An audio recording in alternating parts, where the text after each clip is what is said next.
Уважаемые сограждане Кыргызстана, мы хотим отметить то, что наш друг был светлый человек, с правильными принципами, с правильным воспитанием. Он был единственным сыном в семье, у него не было отца. И сейчас наша Аяшапа осталась без сына, без единственного сына, который планировал через месяц жениться. Эта трагедия затронула лично каждого из нас, и поэтому мы здесь сегодня собрались и записываем это обращение.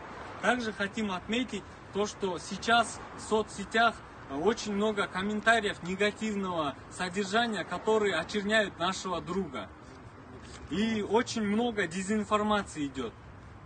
То, что он якобы хотел выхватить пистолет. Да, то, что он якобы хотел выхватить пистолет, оказывал сопротивление. Было 4 сотрудника УПСМ, и они могли любого. Наш друг был не сильно большой, он не был чем-то таким, не занимался, чтобы выявлять и показывать агрессию. И они могли вчетвером его спокойно скрутить и забрать, если на то были веские причины. Но зачем было доставать табельное оружие и убивать? И что, если мы будем правила дорожного движения нарушать? За это мы должны оказаться в могиле. Мы с этим крайне не согласны.